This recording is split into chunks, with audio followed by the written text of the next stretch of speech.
donc les travaux. Pour cet après-midi, nous avons prévu donc un compte rendu de l'atelier lexique et lexicographie qui sera donc présenté par le président ou la rapporteure de cet atelier, M. Bruno Tillon en l'occurrence, puis il y aurait donc un débat.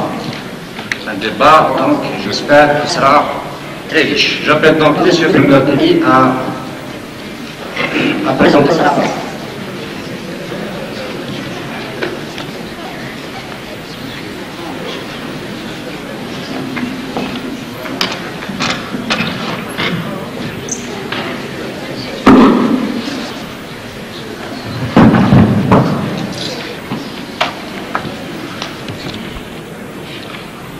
Bon,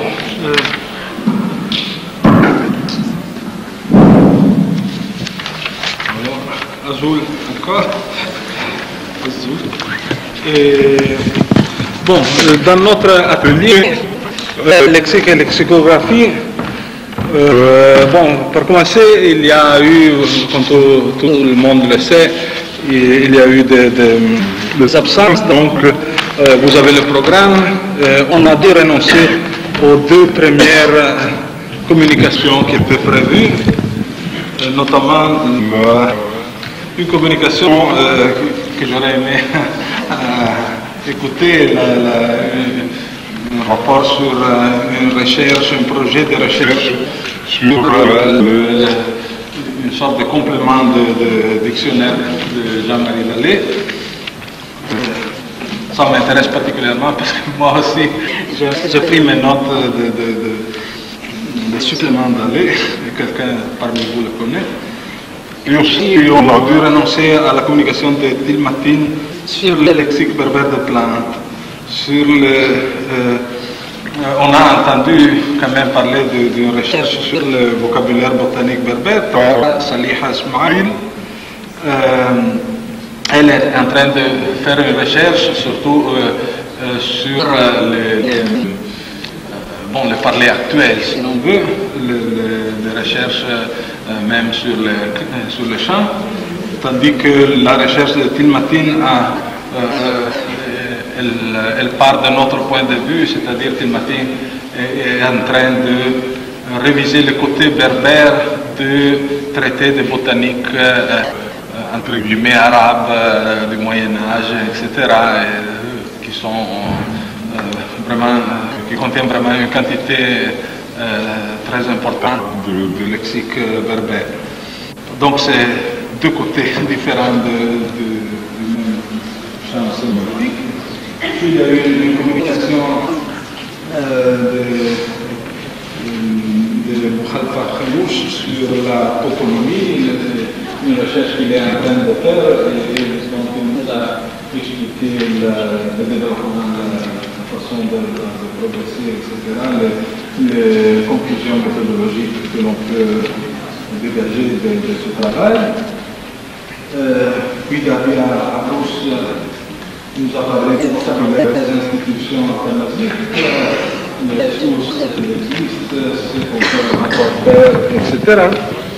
Et enfin, hier soir, une leçon de psychologie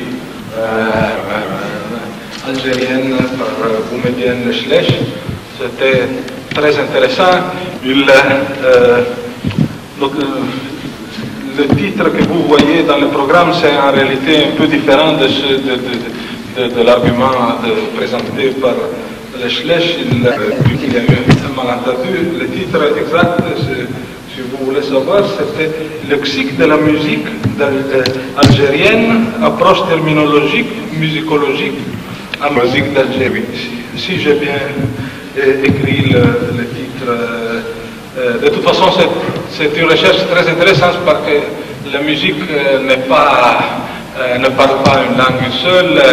Dans la musique, il y a des langages un brassage incroyable de genres, de thèmes, de rythmes.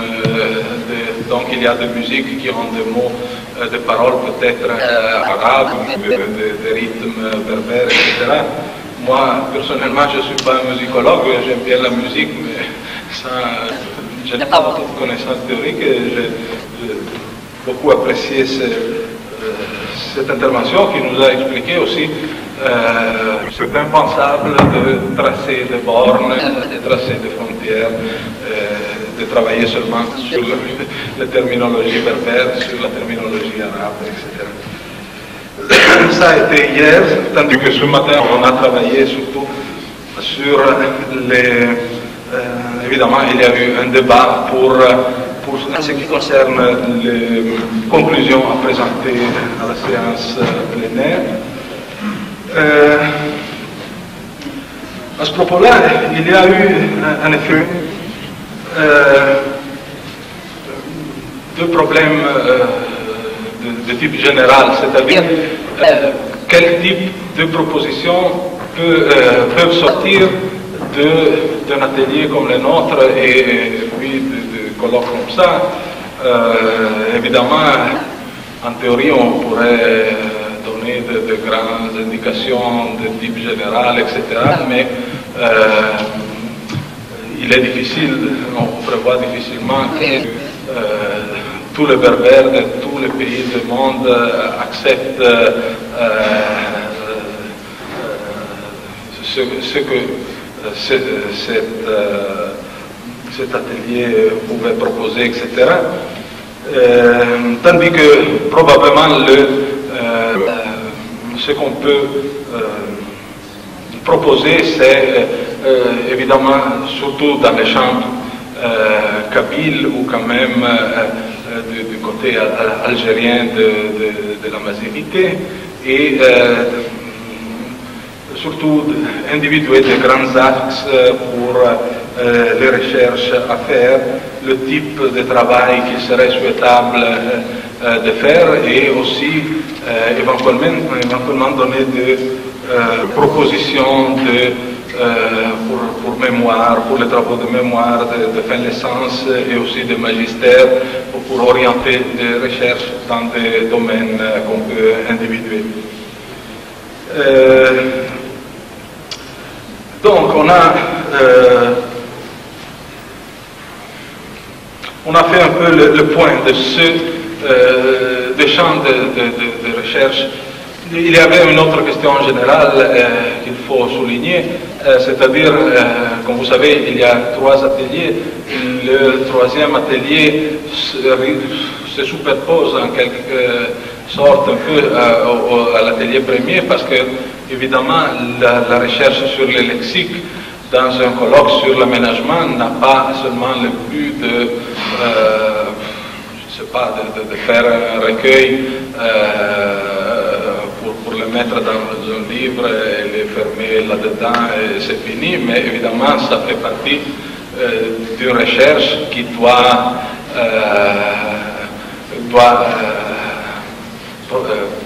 poursuivre doit être une aide pour remplir les champs sémantiques où Tamazight n'a pas toujours des termes satisfaisants et même s'il y a besoin de faire des créations néologiques, avant de faire des néologismes, évidemment, il faut chercher s'il existe un terme dans quelques régions de la berbérité. Et donc, en effet, il y a un peu dans notre atelier, il est tout près des arguments de l'atelier numéro 3 sur les propositions de terminologie, etc.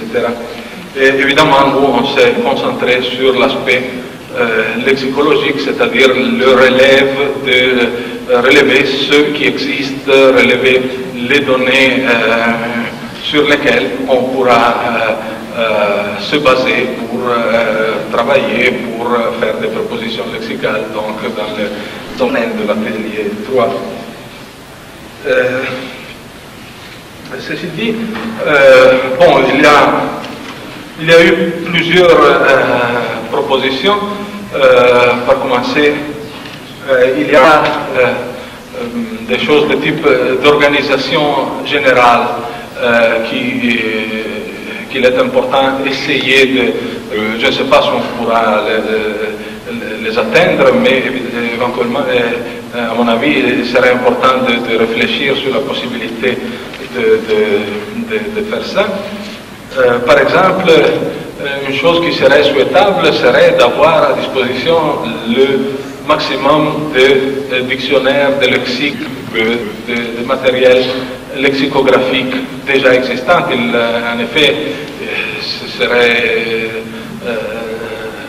serait impossible, ce ne serait pas souhaitable de partir ex nihilo comme s'il n'y avait pas de travaux précédents.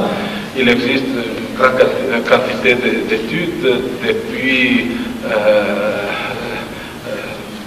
désormais plus d'un siècle, donc il faudrait, et on le constate, toutes les fois qu'on fait une recherche, on recherche peut-être, évidemment, on va essayer de faire des recherches sur le camp, aller demander, s'informer chez les locuteurs, mais la première chose qu'on fait quand on revient pour faire le travail sur le papier, on contrôle si le mot se retrouve déjà dans d'autres régions, s'il y a des différences phonologiques, s'il y a des différences de sens, etc.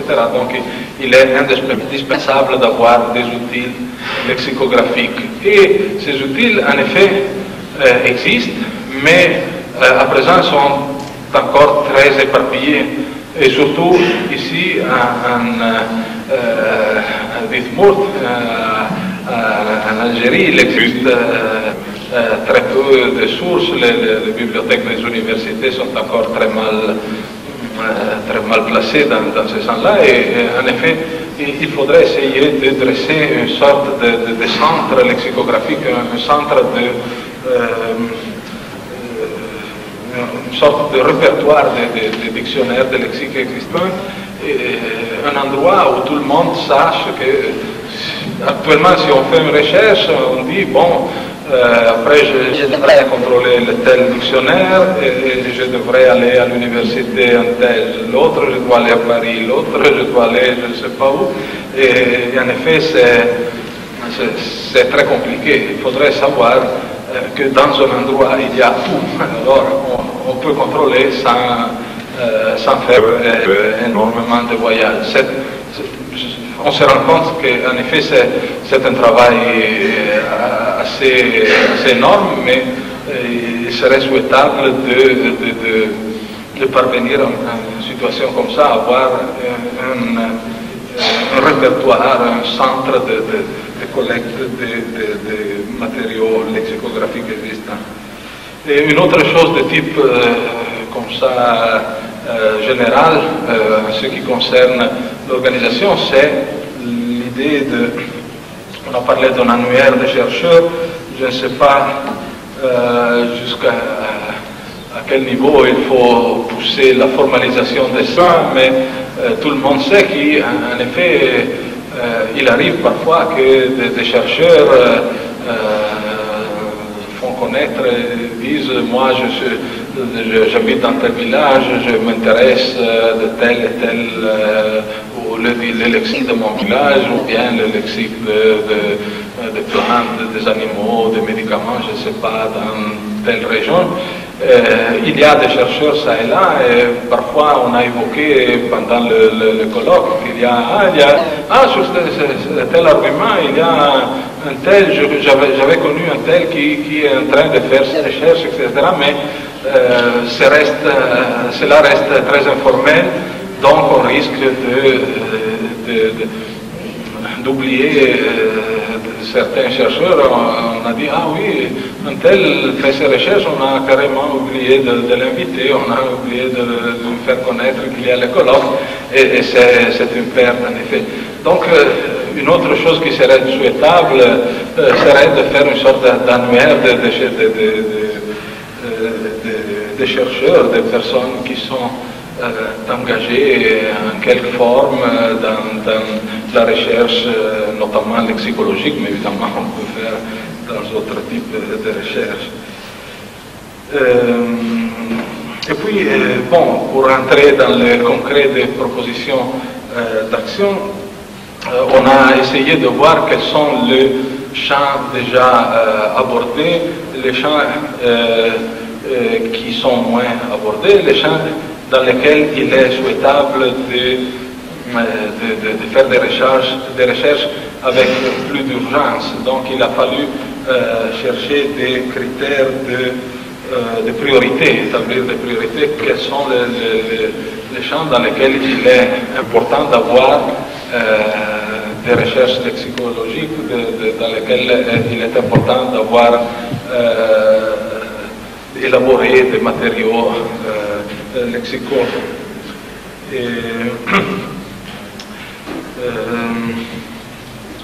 Donc on a essayé de voir quelles sont les priorités. Ce n'est pas un mystère, même dans les ateliers précédents, l'INALCO,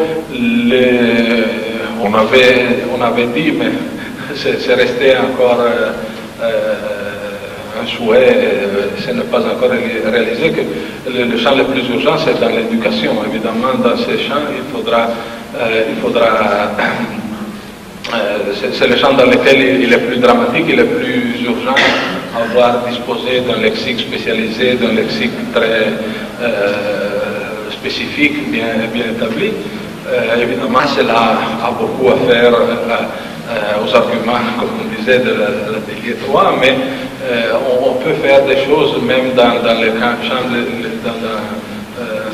dans le domaine de la lexicologie, par exemple.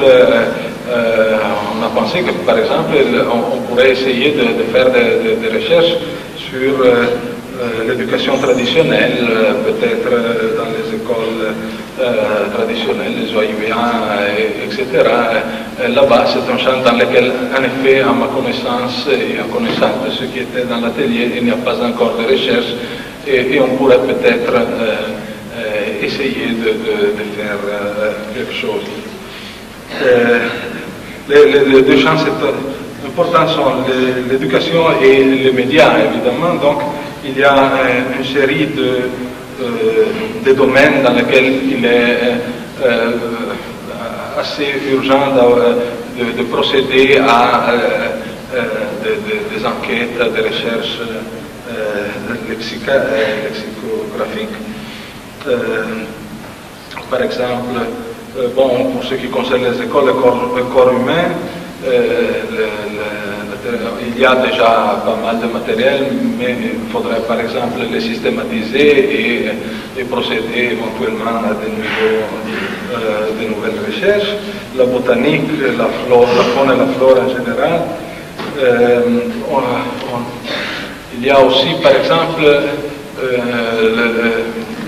le lexique de la mer, par exemple, le lexique maritime, qui a été relevé pour le berbère oriental en Libye.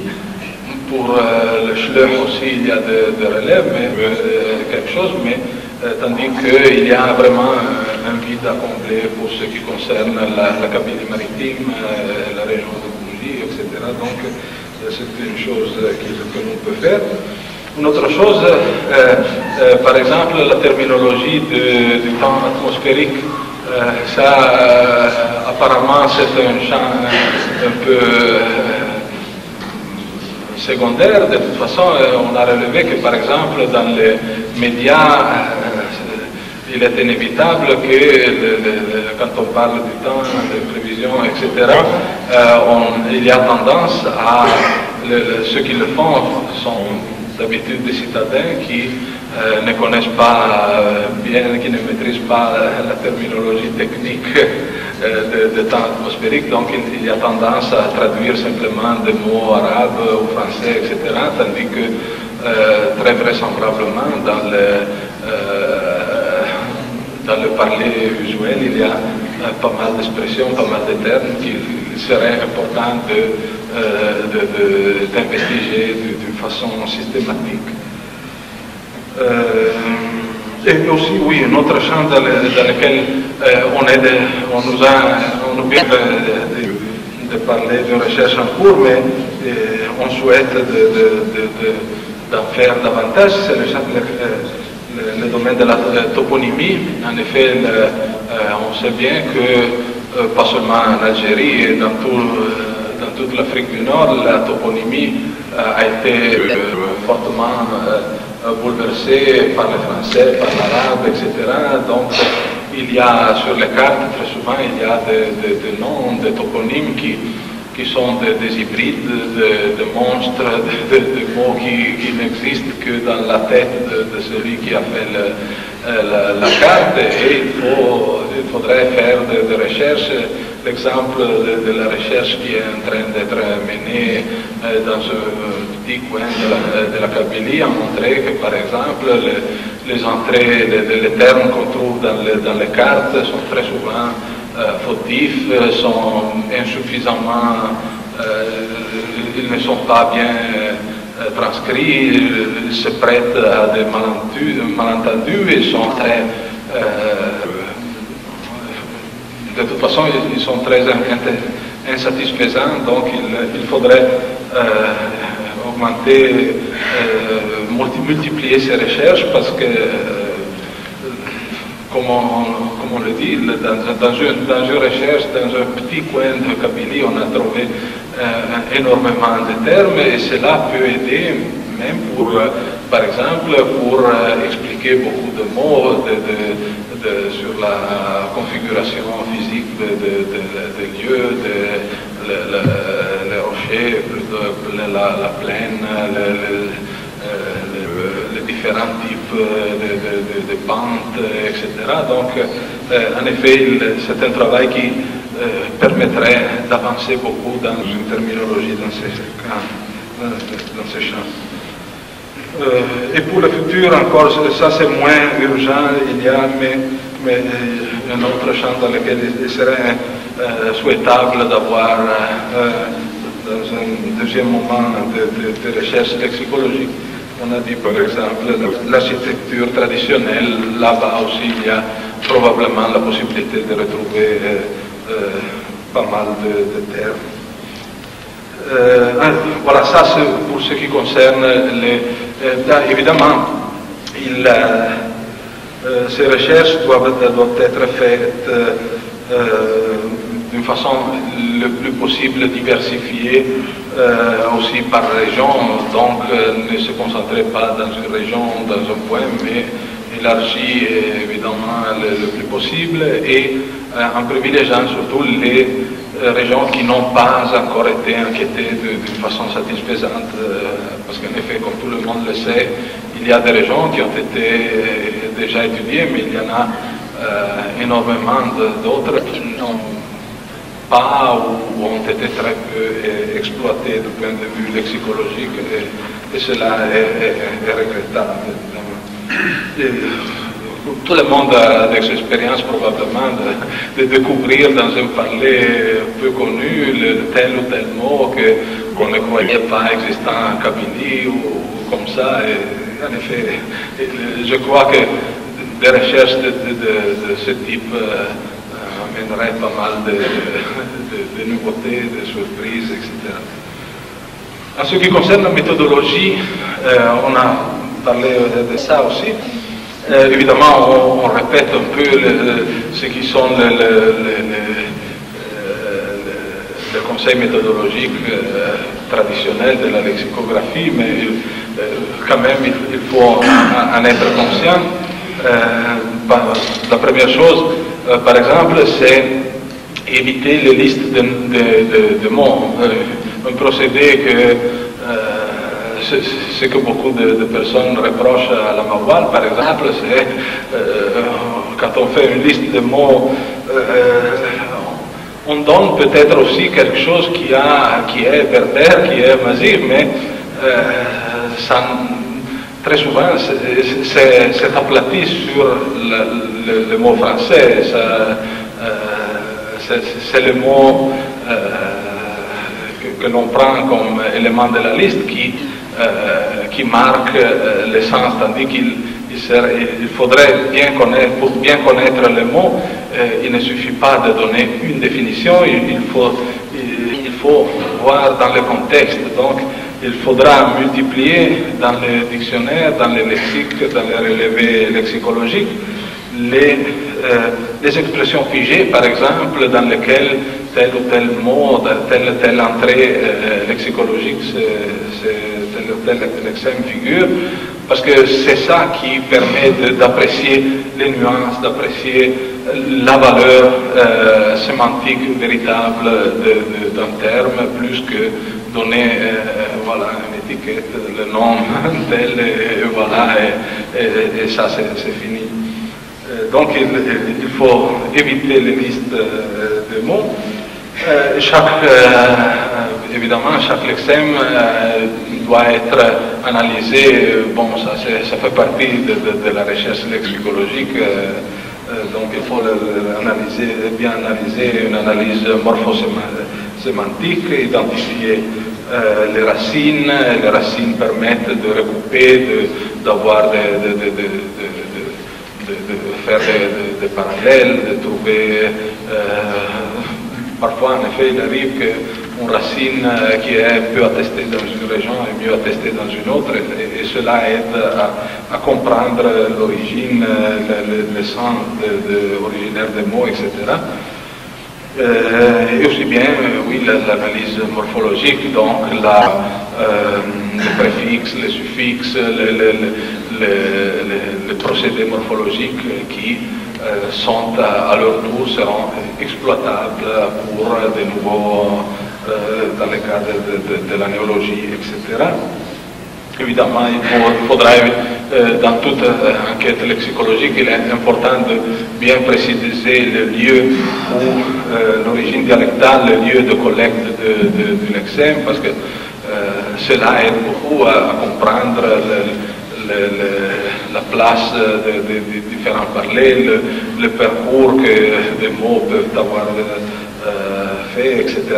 Tandis que très souvent, on prend un nom, ça, en tamazique, ça se dit comme ça, et voilà, tamazique, lequel, tamazique de Siwa jusqu'à Mauritanie, c'est tamazique, voilà. Bon, mais évidemment, c'est des choses un peu banales, mais il faut quand même le répéter parce que malheureusement, encore récemment, s'il y a des lexiques qui sortent, on voit très souvent encore la liste des termes, les termes sans aucune analyse, sans aucune indication de l'origine, etc. Donc, des matériaux très insatisfaisants qui ne peuvent pas être exploités pour le fin de combler les vides lexicaux dans certains champs. Bon, ça je l'ai déjà dit, essayer de conduire des recherches dans des régions pas encore étudiées ou peu étudiées, définir l'ère de diffusion, essayer de définir l'ère de diffusion de lexème. Évidemment, quand on fait une recherche dans un endroit, on ne peut pas bien le savoir, mais il serait souhaitable de savoir si tel mot se trouve seulement dans un point ou si c'est un mot connu dans la région à une certaine ampleur ou si c'est seulement dans un point, etc. Il faudra aussi bien établir l'aspect phonologique de chaque entrée lexicale. Ça aussi, c'est indispensable. Et tout cela, évidemment, permettra de mieux travailler pour la néologie, une néologie motivée sur la base de constats, de ce qu'on peut relever dans la lexicologie du matériel existant. Et pour terminer, il y a les sources dans lesquelles il faut travailler. Évidemment, d'abord, c'est le terrain, c'est un champ encore très vaste. Il y a énormément de régions qui n'ont pas encore été enquêtées. Donc, le souhait, on a évoqué même les rêves des dialectologues, c'est-à-dire des atlas linguistiques très poussés. Malheureusement, ce n'est pas ce n'est pas possible encore de le faire, les forces à disposition ne sont pas encore à même de le faire, mais ce serait un but à atteindre en perspective dans le futur, parce qu'avec ça, vraiment, on a la possibilité de faire des analyses très fines sur le lexique, sur les diffusions, sur le dialectal, sur les isoglosses, etc. Donc, le terrain d'abord, et puis il y a aussi des sources, il y a des sources coloniales, le lexique existant, etc., le matériel lexical que l'on peut trouver dans des recueils de textes, etc., il y en a énormément. Par exemple, tout le monde sait que pour le shaouia, il n'y a pas encore un dictionnaire moderne. Une grande quantité de lexique se retrouve dans les textes d'André Basset, mais il serait un travail relativement facile et rapide si on avait un peu de temps, se mettre à prendre les lexiques, les textes des Zeitfrach d'André Basset et faire un relève de tout le lexique qui est là-dedans. On obtiendra, je ne dis pas une chose comparable au Dalé, mais je crois une chose vraiment beaucoup plus sérieuse que le dictionnaire actuellement disponible. Donc il y a pas mal de sources exploitables en dehors de la recherche sur le terrain. Et en définitive, une autre chose pour conclure, pour terminer, qu'il faut rechercher, c'est les sources écrites manuscrites. Il y a des manuscrits arabes contenant énormément de mots en berbère, énormément de lexiques, surtout évidemment les sources écrites les moins classiques, si l'on veut. Et en particulier, on a évoqué les familles maraboutiques. On sait que les familles maraboutiques, en tant que détenants de l'écriture, très souvent, ont gardé des archives, des collections de papiers, etc. Et ce n'est pas facile, je crois, avoir accès à ça, mais je crois qu'à l'intérieur de ça, on pourrait trouver des sources pas mal. Et d'autre part, il y a des manuscrits d'autres genres, des bibliothèques même privées. On a parlé de Timimoun, on a dit que là-bas il y a des bibliothèques avec des manuscrits non arabes, mais évidemment berbères. C'est la première fois que je l'entends. En effet, je crois que si l'on fouille, on trouve pas mal de choses qu'on ne soupçonnait pas. Et voilà, c'est à peu près tout. Bon, une autre chose, en général, c'est en ce qui concerne l'ère de la recherche, évidemment, il faudra privilégier les zones berbérophones, mais on ne devra pas oublier les aires arabophones, surtout dans certains cas, la région des Gigel, etc. On a relevé que des recherches, on pourra peut-être travailler avec des départements de langue arabe s'il y a de la collaboration, je ne sais pas, c'est souhaitable. Par exemple, pour des enquêtes d'arabe dialectal, dans lesquelles je suis sûr il pourra sortir pas mal de matériel amazigh, étant donné que l'arabe dialectal est l'arabe parlé par des Amazighs qui ont appris l'arabe. Et voilà, c'est là pour ce qui concerne les sources. Donc, je termine ici. J'ai fait un peu le résumé. J'espère avoir dit les points essentiels. Si comme c'est probable, j'ai oublié des choses, je prie le participant à l'atelier de bien corriger, expliquer, élargir, et voilà. Terminé.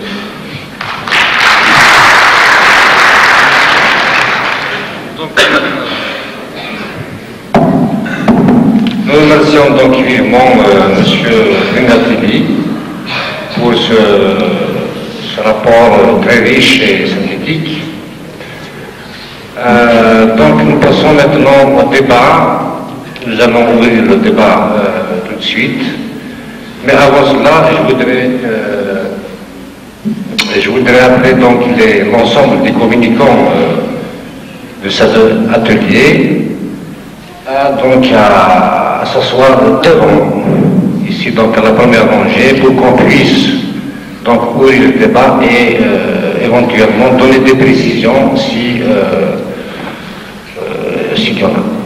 Donc j'appelle Madame Smaïl, Monsieur Boukhalifa Khamouch, Madame Tabiakouz et Monsieur Leshlech. Et nous ouvrons le débat. J'attends donc vos questions et je voudrais donc rappeler à l'assistance qu'il s'agit maintenant de questions, pas de discours, mais de questions très précises et de préférence donc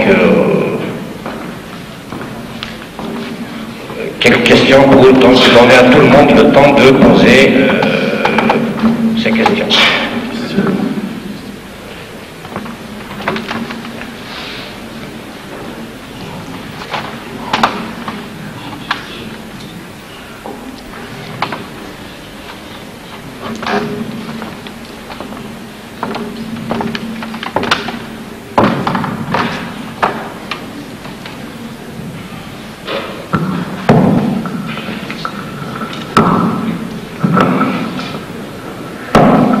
Nous attendons donc vos questions, s'il vous plaît.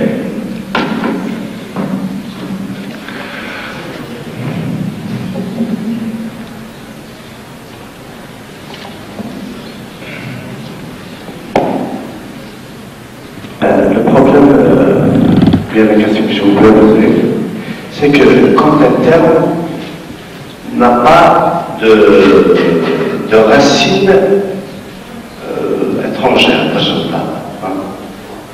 quand le terme il a une racine purement berbère, comme par exemple Ezr et Ifira. Bon, quand on a la racine étrangère, Fabarouet, il a la racine étrangère et le chef berbère, Fa et Fa. Mais quand on a la racine est berbère, par exemple en Kabylie on dit Ezr et ailleurs, Sahara on dit Ifira.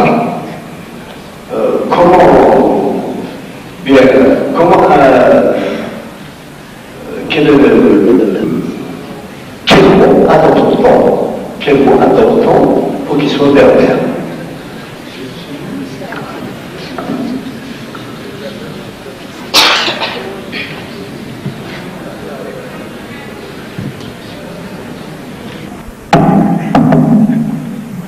S'il n'y a pas d'autres questions,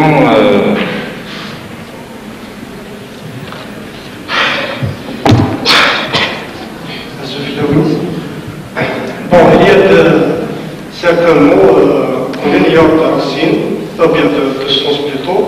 Par exemple, il y a un nom, par exemple, Ashtoug. Ashtoug, bon, j'ai fait un peu de recherches comme ça, mais finalement, je n'ai pas trouvé le vrai sens. Le sens de ce mot Ashtoug. Il y a un mot marocain, Ashtougin, mais j'ignore est-ce que ce mot est vraiment de bon berbère ou bien il est traduit en donc comment faire pour arriver comment faire pour arriver à distinguer ou bien à arriver au sens pour trouver est-ce que ces mots sont vraiment de berbère ou bien ils sont within semi-Canadian.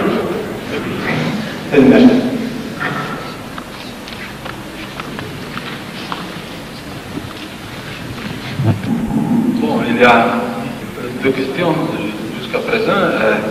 Je peux commencer à répondre pour la première question. C'est en réalité, c'est un faux problème. C'est-à-dire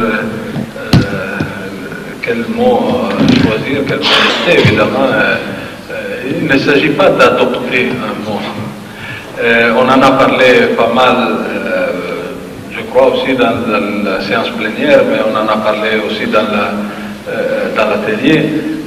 Il ne faut pas oublier que nous sommes ici en tant que scientifiques, nous sommes ici pour analyser les choses, pour essayer de mieux connaître la langue, de mieux connaître ce qui se passe dans les différentes régions, pour mieux connaître l'histoire, etc. Mais nous ne sommes pas, bon, vous êtes aussi des locuteurs, mais nous ne sommes pas la totalité des locuteurs. Évidemment, il ne faut pas se tromper. Notre rôle n'est pas le rôle de dire ça c'est berbère, ça ce n'est pas berbère, on adopte ça, on élimine ça. Notre rôle c'est de rechercher ce qu'on dit dans les différents domaines, voir si on peut donner évidemment des explications étymologiques, dire bon, ce nom s'explique très bien par la racine berbère telle ou l'autre racine berbère, donc ce mot, si l'on veut, peut être considéré un mot berbère, tandis que l'autre mot c'est peut-être formé de telle façon à partir de racines arabe, française, latine, turque, je ne sais pas quoi, etc. Mais cela n'empêche que nous ne pouvons pas dire ce mot, on ne peut pas faire une liste de mots conseillés, de mots déconseillés, etc. C'est un grand problème. En effet, dans les pays où une langue est reconnue, normalement il y a aussi des académies de langue plus ou moins acceptées. Je ne sais pas, en France, évidemment, c'est important, l'académie de la langue française. En Italie, il y a ce qu'on appelle l'Accademia della Crusca, qui donne des indications, mais dont la totalité presque des Italiens s'affiche complètement. Donc, la langue italienne, ça marche par d'autres moyens, pas parce qu'il y a l'académie. De toute façon, s'il existe une autorité qui peut orienter le public, ça peut éventuellement donner des indications, mais ce qui tranche, c'est l'usage, c'est les usagers. Il y a des mots qui... sur ça aussi, on a fait un peu de réflexion. Il y a eu, par exemple, énormément de néologismes proposés sur Amawal et dans d'autres secteurs, etc. Il y a des néologismes qui ont été acceptés tout de suite et désormais sont intégrés. Ce serait impensable de les changer, même s'ils sont erronés. Le fameux Azul, ça vient d'une erreur, d'une faute. Il y a une racine Aoul en Touareg, on a dit, bon, normalement, le H Touareg, c'est un Z ailleurs. Ça, c'est un de peu H Touareg qui remonte à un H qui ne remonte pas à un Z. Mais quand même, ce serait inutile d'essayer de dire, à partir de demain, on ne dira plus Azul, on dira Aoul. Évidemment, ça a été adopté, il n'y a pas de choix. Le mot adlis, ça vient d'une faute de frappe. C'était un terme pour dire lèvres adlis avec l'emphatique. Il y a eu une faute de frappe, on a écrit sans l'emphatique, on a écrit livre au lieu de lèvres. Et voilà, désormais, tout le monde dit adlis, et ça va. Donc, les scientifiques peuvent dire, bon, ça remonte à une erreur, mais c'est une erreur désormais acceptée par tout le monde, et voilà, c'est inutile d'y revenir.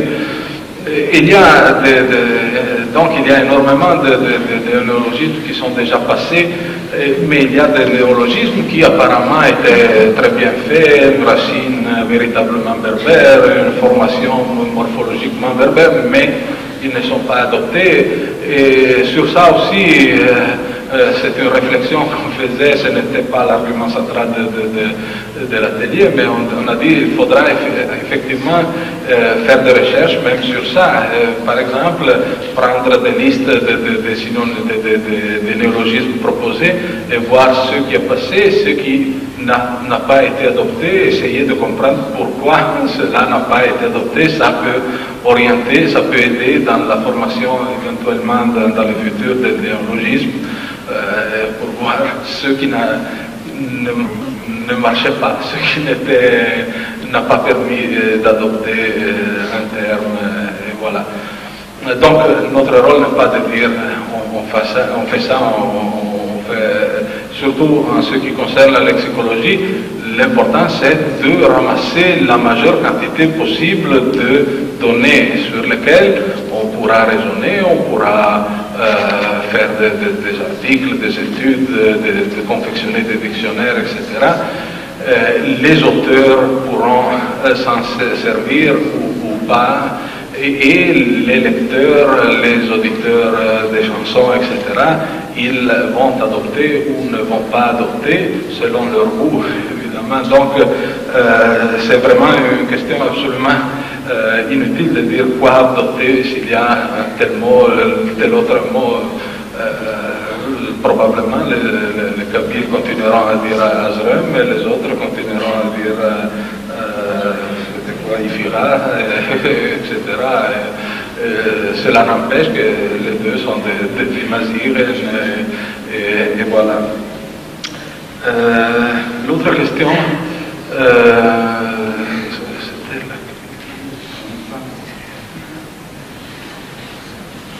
l'autre question c'était comment peut-on reconnaître un mot berbère, véritablement berbère, quelle est la racine, etc. Bon, en effet, ce n'est pas toujours facile à choisir. Il y a des mots, par exemple, le mot washnaf, dont on vient de parler à propos de plantes, à mon avis, ça provient, en dernière analyse, ça provient du latin synapis. Donc, ça a eu une longue histoire, mais c'est mon opinion en moi. En effet, rien ne me permet de l'affirmer avec 100% sûr, et rien ne permet de dire que c'est absolument faux. Il y a des critères, évidemment. Le premier critère, tout le monde le connaît. Si on voit un article arabe, c'est un mot d'origine arabe. Si on voit, si c'est un mot qui commence par A au masculin ou A au féminin, alors c'est peut-être plus facile que c'est un mot berbère. Évidemment, la recherche lexicologique, surtout une recherche faite d'une façon méthodologiquement correcte, comme on l'a souhaité, c'est-à-dire avec les analyses des racines, les analyses de morphologie, etc., et le regroupement, le confront avec les autres régions, les lexiques des autres régions, cela permet d'affirmer, oui, c'est un terme pan-berbère, on le retrouve partout, ou bien c'est un terme perdu presque par la totalité, sauf qu'il y a des termes qui sortent, qui saillissent ça et là dans un océan d'autres mots utilisés. Probablement, il s'agit de termes anciens, donc de termes amazirs. Donc, il y a des critères, évidemment, morphologiques, des critères d'histoire linguistique qui permettent je ne dis pas d'affirmer avec sûreté, mais d'avoir avec un certain degré de probabilité qu'un mot est d'origine berbère ou n'est pas d'origine berbère. Ceci dit, même des mots, parfois il y a des gens qui me disent non, ça ce n'est pas un mot berbère, mais tout le monde, quand il doit dire telle ou telle idée, il utilise ce mot-là, et alors s'il l'utilise quand il parle en berbère, c'est un mot berbère, c'est mal intégré, c'est peut-être avec la A initiale au lieu de L, ce serait plus berbérisé, etc. Mais c'est quand même un mot berbère. Désormais, on ne peut pas être aussi puriste, d'éliminer tout ce qui est possiblement de notre origine, sinon aucune langue n'aurait plus de vocabulaire. Si on élimine ce qui dérive de ça, ce qui dérive de ça, si on élimine tout ce qui dérive du grec en italien, par exemple, il y a une grande partie du vocabulaire qui disparaîtrait, etc. Donc, c'est bon de savoir, ça permettra aux créateurs de textes, de travaux, de textes littéraires ou d'ouvrages, de films, etc., de chansons, etc., d'utiliser tel mot plutôt que l'autre, mais évidemment, en définitive, ce n'est pas tellement important de savoir ce mot est véritablement berbère, ce mot non. La dernière origine de ce mot, ce n'est pas berbère, évidemment. Voilà.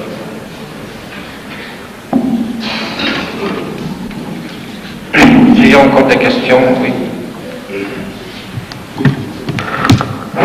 En parlant de méthodologie, on a entendu par l'orateur dire qu'il faut éviter méthodologie en matière de lexicographie. Il a été dit qu'il faut éviter d'établir des listes, d'où le reproche qui fait à la Mawad.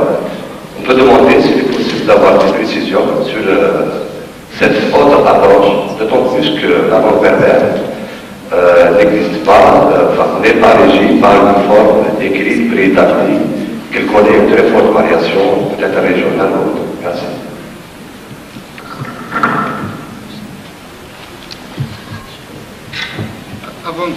Avant de donner donc la parole aux participants, je voudrais préciser que les questions ne doivent pas être donc posées spécialement M. Brunatelli. Donc nous vous avons remis le résumé des communications. Donc si vous voulez poser des questions, donc à l'aide des communicants de cet atelier, à savoir, je répète, Madame Smaïl, Monsieur Bohal Mahmoud, Madame Daniel et Monsieur Lechlich. Donc les questions ne doivent pas être destinées à Monsieur Brunatelli, seulement. Donc vous pouvez poser des questions, des précisions concernant donc ce domaine-là. Merci. Je m'adresse à Mademoiselle Nadia Arros. J'ai assisté hier à l'atelier numéro 1. Je vais parler, enfin, vous ne l'avez pas évoqué, je vais parler sur le lexique religieux berbère. Enfin, je suis en train de travailler sur un exposé qui est intitulé le lexique religieux berbère. J'aimerais bien savoir, est-ce qu'il y a des travaux, de toute façon, je dois trouver l'ouvrage, est-ce qu'il y a des travaux menés sur les termes religieux pour les rendre kabyles et berbères en général, pour ne pas dire chasser les mots arabes, parce que l'Algérie est considérée comme un pays musulman, et ainsi que ces expressions sont bien dans les têtes de chaque Algérien.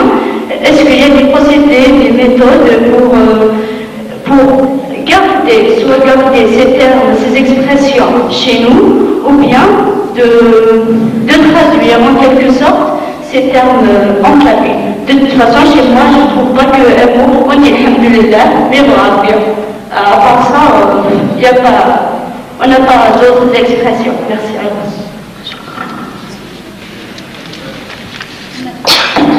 Donc on va essayer de recouper un certain nombre de questions et on va passer donc aux réponses. Monsieur Charles.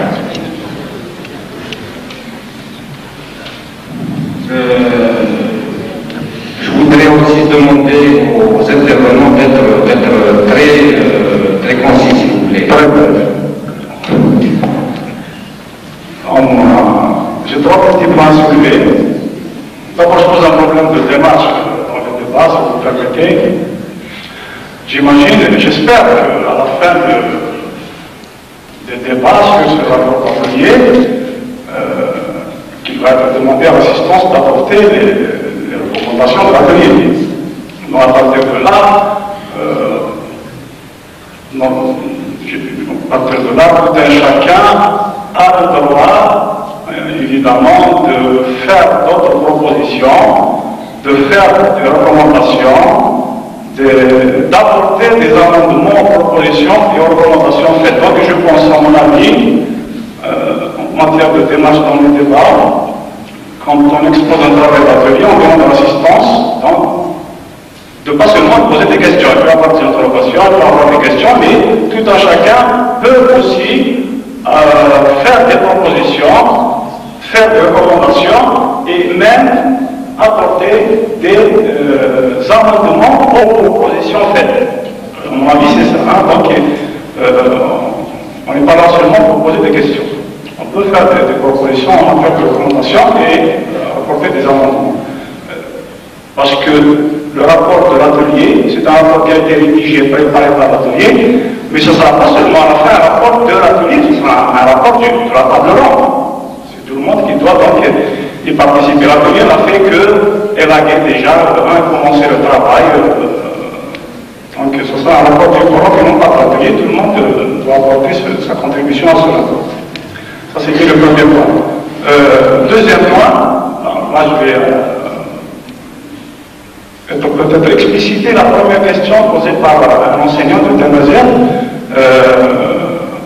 Je ne sais pas s'il a mal posé sa question, s'il a mal formulé, alors c'est ce qu'il veut dire. En tout cas, moi ce que je voulais, je vais aller dans le même sens. Voilà, voici la question. À un certain niveau de standardisation de la langue cartésienne, à un certain niveau de standardisation, c'est plus loin que la situation peut-être où on est maintenant. Bien sûr, il ne s'agit pas d'éliminer FIRA, de l'ICSLM ou de faire le contraire, ou de faire l'inverse. Mais à un certain niveau de standardisation de la langue cartésienne,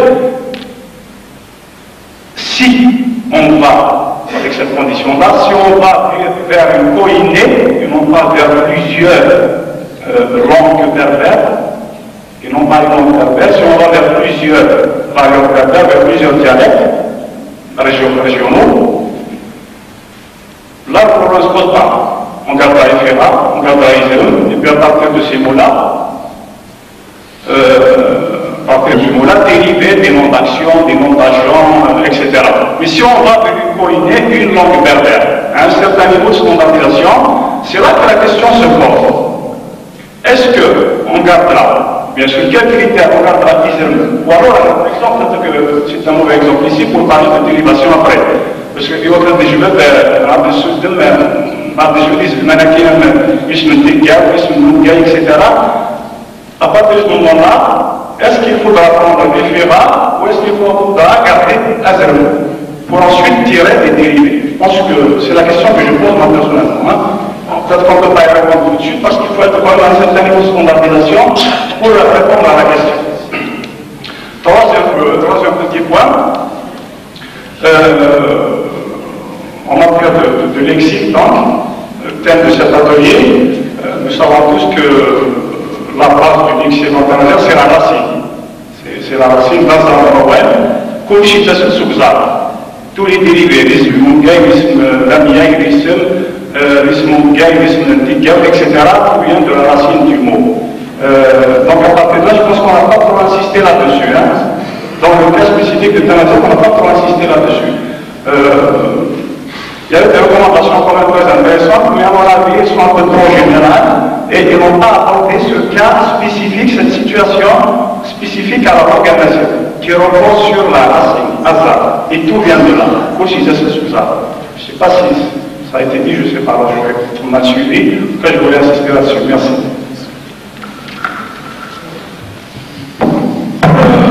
Monsieur Hamzé.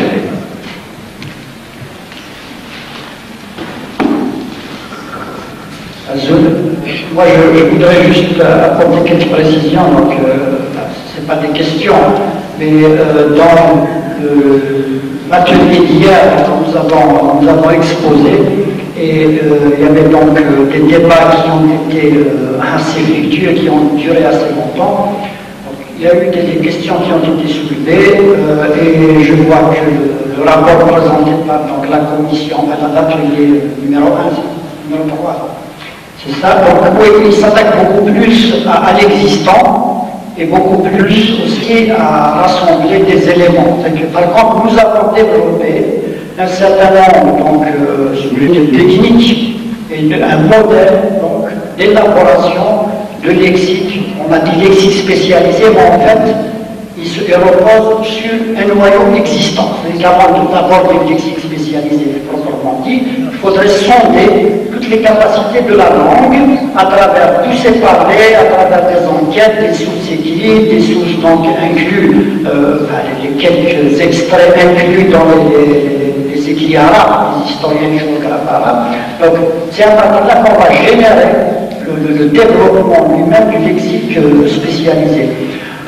Donc je voudrais donc vous proposer à ce qu'on tienne compte d'un certain nombre de points qui ont été soulevés, qui ont été largement débattus, et qu'on insère là, parce que c'est des points qui sont très techniques, et qui tracent un petit peu, disons, qui clôturent, disons, un petit peu la méthodologie. Et on a été très loin, donc, même en matière d'exploitation d'une racine, etc., d'organisation d'un article quand on développe un lexique, et je pense que c'est très très important. Tout cela, il faut donc que l'on en tienne compte. Donc je pense que M. Chériquet va faire un rapport de synthèse finalement, donc on lui a fourni tous les éléments nécessaires, et on vous les remettra, donc à inclure dans les recommandations du colloque. Et je vous remercie. D'abord, quelque chose de général. Les deux ateliers, en réalité, sont complémentaires. Moi, j'irais même plus loin, je dirais qu'il faudrait une synthèse des travaux de ces deux ateliers. Pourquoi? Parce que, oui, il faudrait une synthèse des travaux de ces deux ateliers. Pourquoi? Parce que l'atelier sur ce qui existe, c'est-à-dire l'atelier que M. Bloumiatel a présidé, effectivement, a pour but la collecte, j'allais dire, du stock lexical existant, donc dans ces différents champs, etc. Et cette collecte doit constituer une espèce de banque de données, si je puis dire, qui peut avoir plusieurs usages, c'est-à-dire qui peut servir directement pour certains champs pour confectionner des manuels scolaires en botanique, pour la faune, la flore, etc. Et qui peut également, c'est évident, M. Ahmed Zaïd l'a souligné bien sûr, qui peut parfaitement, je veux dire, un des usages, c'est un de ses seconds usages, c'est de servir de matière première à la confection de la néologie. D'où effectivement, me semble-t-il, la nécessité, ces ateliers ont été scindés pour des raisons de commodité, mais en réalité ils se recoupent. Ça c'est un premier point. Bon, je ne reviens pas, peut-être que monsieur reviendra sur la question posée par les enseignants. Je crois qu'il faut admettre que dans un premier temps, les langues ont des synonymes, c'est tout. C'est aussi simple que cela. Peut-être qu'il faut le dire. Une dernière remarque, c'est l'étudiant qui a parlé, et puis s'est adressé donc directement à moi, c'est parce qu'il faut que je réponde, à propos du lexique religieux. Personnellement, je n'y ai pas travaillé, évidemment. Mais je peux dire à cet étudiant qui vient à travail, qui vient d'être fait récemment, c'est la thèse de Kamal Zarad, qui a tenté une traduction d'une partie du Coran et qui s'est penché sur effectivement, j'allais dire, le fond lexical existant en matière de lexique religieux. Alors il faut dire que, bon, très rapidement, les régions ne l'ont pas conservé de la même manière, et Kamal Zarad a fait un premier travail, donc il serait peut-être important de le regarder. Je pense que c'était tout ce que je voulais dire, mais j'insiste sur la nécessité, probablement du point de vue de la démarche, de prévoir, me semble-t-il, un rapport de synthèse qui joindrait les travaux des deux ateliers parce qu'ils sont complémentaires. Et je vous remercie.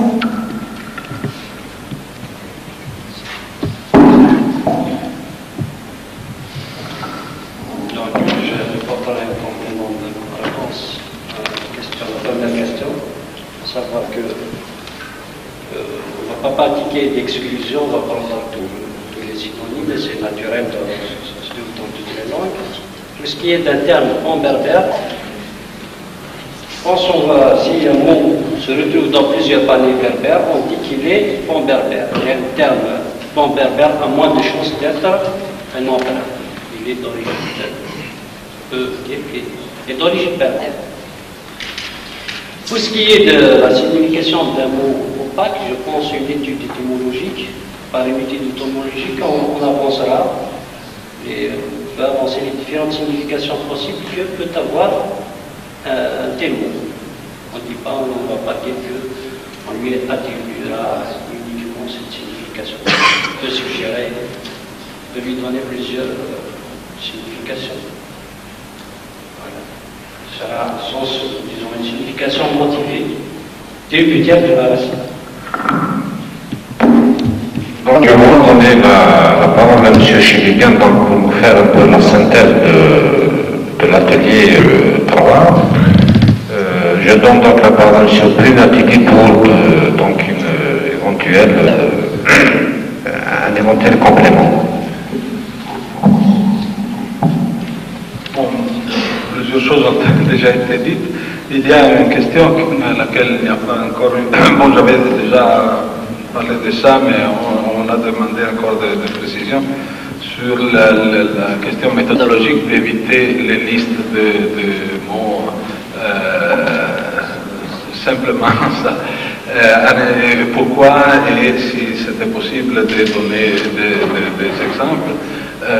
Je peux donner tout de suite un exemple, c'est-à-dire, bon, en Italie, on connaît très peu de berbères, il y a très peu de matériel, on est en train de faire du travail pour faire connaître aux Italiens les berbères. Un des travaux qu'on a pensé de faire assez vite, même par quelqu'un, parce que normalement je travaille beaucoup et j'ai beaucoup d'autres choses à faire. Il y a eu une proposition, une fille qui connaît le français, elle m'a dit, bon, on pourrait faire une traduction de la Mawal, prendre le mot français, traduire en italien et avoir comme ça un Mawal italien, comme ça les Italiens connaissent le néologisme berbère. Bon, on a pris cette liste qu'est la Mawal et moi j'étais content, je dis bon, comme ça c'est un travail déjà fait, moi c'est pas moi qui dois le faire, ça peut être fait même par cette fille qui a bonne volonté mais elle ne connaît pas bien le berbère, etc. Cela s'était passé il y a longtemps, le travail n'est pas encore achevé parce qu'elle m'a montré une quantité de mots, elle m'a dit qu'est-ce que je dois traduire? Il y a beaucoup de mots français qui ont plusieurs signifiés, ont plusieurs sens. Arrêter, ça veut dire prendre une décision, faire un arrêté ou s'arrêter, stopper ou quoi. Et comme ça, il y a une quantité de termes, évidemment, on va voir si je connais la racine, si j'ai trouvé une racine ailleurs, je peux dire, bon, ça c'est un verbe qui veut dire s'arrêter, non, c'est un verbe qui veut dire prendre une décision, mais évidemment, il faut faire pas mal de travail, et franchement, moi je suis... Dans beaucoup de cas, je ne suis pas à même de le faire. Il faut peut-être un amazigophone peut m'aider et dire, bon, à mon avis, ça veut dire c'est dans le sens d'un tel, ça c'est dans un autre sens. Vraiment, on ne peut pas décider dans quel sens on doit le faire. Donc, ça c'est une indication. Si on prend des mots tout simplement, des mots français, et on donne le correspondant amazique, c'est vraiment très difficile dans tous les cas où le mot français est voler un avion, voler un voleur, oui. Il y a des mots qui sont vraiment pas faciles à déchiffrer, donc évidemment il faut nuancer, il faut faire comprendre de quoi il s'agit vraiment. Et en outre, il y a une autre chose très importante, pas seulement ça, c'est-à-dire, c'est un risque dont on a déjà parlé le premier jour quand on parlait de traduction, le fait que plusieurs traductions montrent que la surface c'est berbère, mais le foie, le sentiment, c'est la langue d'origine, c'est le français. Avec ces listes de noms, on court le risque de faire comme ça, de prendre, de travestir, de guiser en berbère des choses qui ne sont pas berbères. On prend le mot français, article, ça veut dire article il, la, etc., ou c'est l'article d'un journal, on prend le mot verbal correspondant qui veut dire article, la partie du discours et l'article du journal, etc. Il y a un nombre de cas de ce type. Donc on risque vraiment de dénaturer la langue berbère si on fait cette correspondance. C'est une chose que tous les linguistes connaissent. Chaque langue est un système, donc ce n'est pas une nomenclature, ce n'est pas une liste. Si toutes les langues coupaient la réalité de la même façon, il serait très facile de faire des traductions automatiques, de faire des correspondances, le mot dans telle langue, l'autre mot dans une autre, etc. Tandis que chaque langue donne un sens plus ou moins élargi à chaque mot et il ne se recoupe pas nécessairement. Donc, avec une liste fermée comme ça, bouclée, c'est vraiment, ce n'est pas le procédé à faire. Donc c'est vraiment très important, surtout cette question de la phraséologie, des phrases figées dans lesquelles on trouve un mot. Ça aidera aussi à penser en berbère quand on veut utiliser ces mots berbères plutôt que penser en français, faire des phrases avec, oui, des éléments berbères, mais des phrases qui ne sont pas berbères au fond. Et ça, c'était la question, je crois, la plus importante à laquelle répondre. Un petit complément d'information, oui, Kamal Ezerad, il a fait ce travail. Si vous êtes intéressé, je peux vous procurer une copie de l'ouvrage. Le titre, en effet, c'est Lexique religieux berbère et néologie, un essai de traduction partielle du Coran. Donc, la partie que tout le monde connaît, c'est la traduction du Coran, mais elle est précédée d'un grand travail d'analyse de ce qui existe dans les différents parlers en ce qui concerne la religion.